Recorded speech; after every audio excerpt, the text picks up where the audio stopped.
मुझे लगा था कि तू पैसों के नशे में चूर है, लेकिन अभी जो तूने किया ना, ये बता रहा है कि तू अहंकार में कितनी चूर हो चुकी है। तुझे अच्छे बुरे होने का कोई भी पता नहीं चल रहा। इसका इलाज तो मुझे करना पड़ेगा।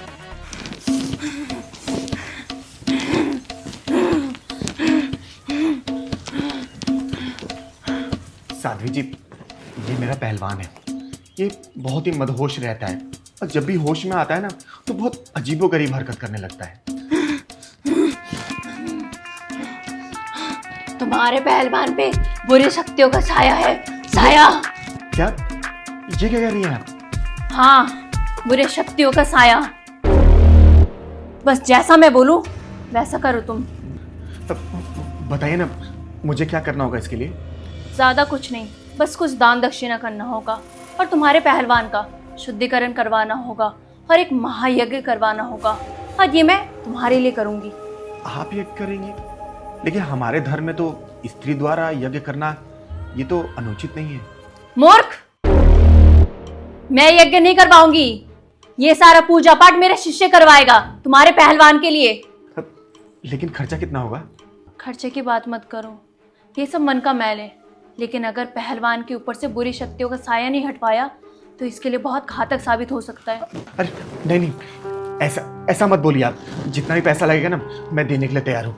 बस मेरे पहलवान को ठीक कर दीजिए आप। बताइए कितना खर्चा लगेगा? ज्यादा नहीं, यही 30-40 हजार। पर मेरा पहलवान ठीक तो हो जाएगा ना?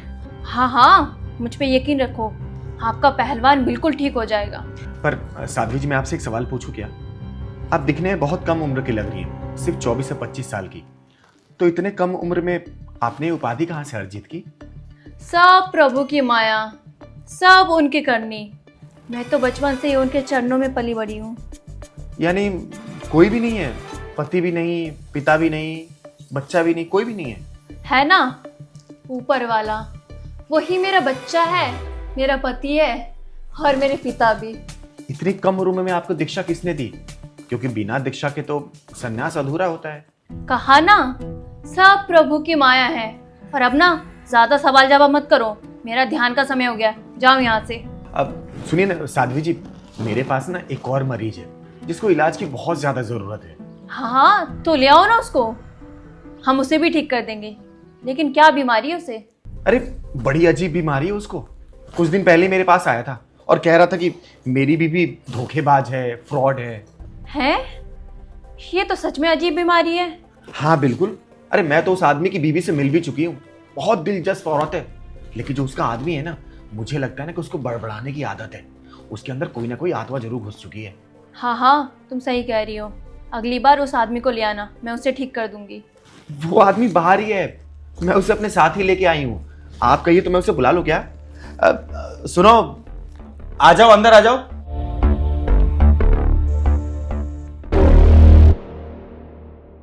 तुम क्या मजाक हो रहा है ये? और तुमसे मैंने कितनी बार बोला है कि यहाँ पे मत आया करो। और ये किन्नर कौन है? तुम्हें टाइम टू टाइम घर पे पैसे भेजती हूँ ना, उसके बाद भी तुम यहाँ पे आ जाते हो। अरे तुम्हारी दिक्कत क्या है? अरे साध्वी जी, आप इन्हें जानती हैं क्या? कौन है ये? जी चिंगारी जी, बहुत अच्छे से जानती है। मैं साध्वी का पति हूँ। क्या? अरे साध्वी जी तो बोल रही थी कि ऊपर वाला इनका पति है। अच्छा, मुझे लगा ऊपर वाला मतलब भगवान। मुझे क्या पता कि आप ये ऊपर रहने वाले को अपना पति बोल रही है। पहलवान, तुझे कुछ समझ आया क्या? नहीं दीदी, मैं तो काली शक्तियों के साया में हूँ, मुझे कैसे समझ में आएगा? चुप हो जाओ, चुप हो जाओ, मैं कह रही सब चुप हो जाओ। तुम सब यहाँ से निकलो, वरना बहुत बुरा हो जाएगा। बुरा तो हो रहा है माननी, पता नहीं क्या भूत चढ़ गया है तुम्हारे ऊपर, मेरे साथ, मेरे बच्चों के साथ। और कितना बुरा होगा, तुम हमें छोड़ के यहाँ आ गई हो। अरे क्या बुरा होगा? तुम्हें टाइम टू टाइम घर पे पैसे भेजती हूँ ना, और तुमसे एक बच्चा संभाला नहीं जाता। अरे ओए बेवकूफ, तेरे परिवार को पैसों की नहीं, तेरी जरूरत है, तेरी। चिंगारी जी बिल्कुल ठीक कह रही है, तुम चलो मेरे साथ घर। छोड़ो मुझे। अरे तुमने मुझे छूने की हिम्मत भी कैसे की? मैं साधारण इंसानों में नहीं आती, दुनिया मुझे पूछती है, मेरे पैर को चूमती है। और तुम क्या चाह रहे हो, मैं तुम्हें पूछूं? ऐसा कभी नहीं हो सकता। निकलो यहाँ से, निकलो। मुझे लगा था कि तू पैसों के नशे में चूर है, लेकिन अभी जो तूने किया ना, ये बता रहा है कि तू अहंकार में कितनी चूर हो चुकी है। तुझे अच्छे बुरे होने का कोई भी पता नहीं चल रहा। उसका इलाज तो अब मुझे करना पड़ेगा। देखो, मेरे पास मत आओ, मुझे लोग पूछते हैं। तो थोड़ा पूजा पाठ करने का हक मुझे भी तो साथ दीजिए, मुझे भी तो। साली चिंगारी जी, चिंगारी जी, चिंगारी जी, चिंगारी जी छोड़ दीजिए उसे, मैं समझाऊंगा उसे, वो जाएगी मेरे साथ घर। चिंगारी जी छोड़ दीजिए, मैं आपके आगे हाथ जोड़ता हूँ, मेरी पत्नी है वो, छोड़ दीजिए। मुझे माफ कर दीजिए, मुझसे गलती हो गई। मैं ऐसा कुछ नहीं करूंगी। अब मैं अपने बच्चों को और पति के पास चली जाऊंगी। मैं उनका सेवा करूंगी अच्छे से। सुन बे, तेरी सच्ची उपासना जब होगी जब तू एक स्त्री बन के अपने परिवार को संभालेगी।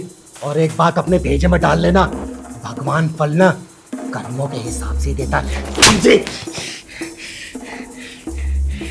चल पहलवान।